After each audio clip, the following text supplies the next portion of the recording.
has China reached a Sputnik moment in its weapons development? Back in August, China reportedly tested a nuclear-capable hypersonic missile. It's a highly maneuverable weapon that travels at 5 times the speed of sound.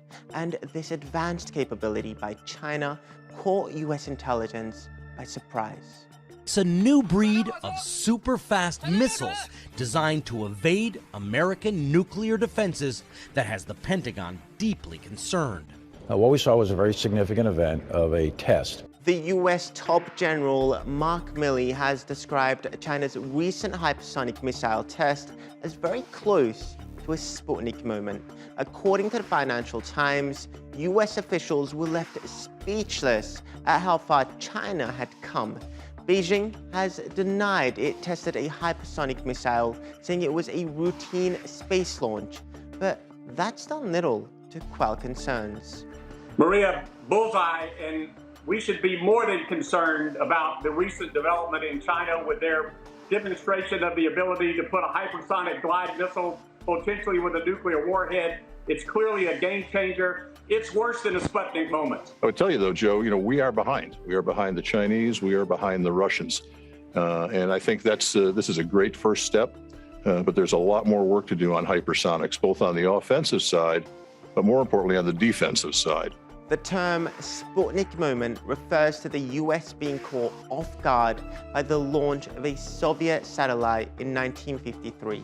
But today, they're being surprised by China's advancements. The country's space program has made huge gains in the past decade, and now, with the successful test of a hypersonic nuclear-capable missile, analysts warn a new arms race could be upon us. And the stakes couldn't be higher, given the tensions surrounding China and Taiwan. The self-ruled island of some 23 million people has been claimed by Beijing as a breakaway province.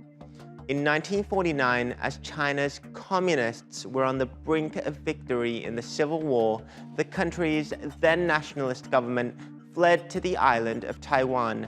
A year later, China was set to retake the island, but the US Navy came to its rescue. 4 decades later, in 1996, 2 US carrier battle groups humiliated China by operating freely around Taiwan during a period of heightened tensions.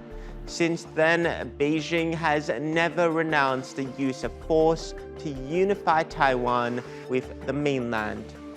In fact, they passed a law in 2005 that formalized military force if Taiwan were ever to declare independence.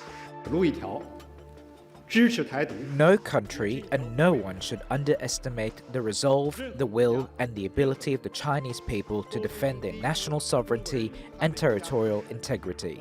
Otherwise, they will suffer another defeat. Currently, tensions between China and Taiwan are at their highest in decades.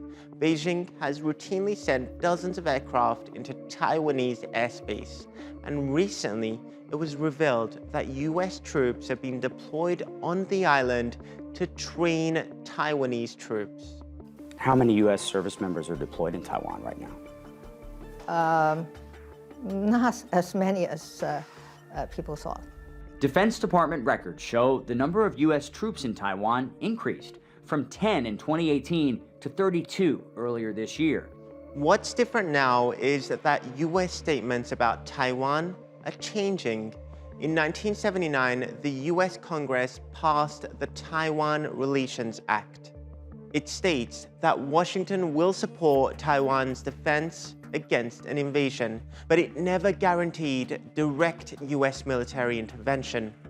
It was called strategic ambiguity, where China would be left guessing if America would use force to defend Taiwan. But now, that seems to be changing. China, I just want to make China understand that we are not going to step back. We are not going to change any of our views. So are you saying that the United States would come to Taiwan's defense if China attacked? Yes, we have a commitment.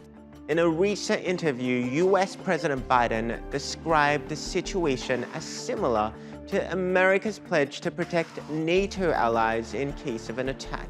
But the White House was quick to walk back his comments. We remain committed, resolutely committed to our responsibilities under the Taiwan Relations Act, including making sure that Taiwan has the ability to defend itself from any aggression.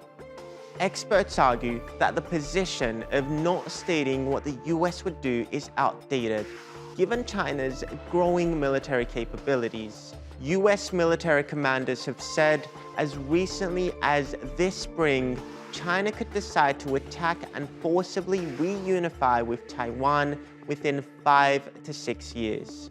Given recent tensions with Taiwan, China's test of a hypersonic nuclear-capable missile has come at the worst time, because if there is truly a Sputnik moment, a conflict in the Pacific between two of the world's largest economies could be disastrous.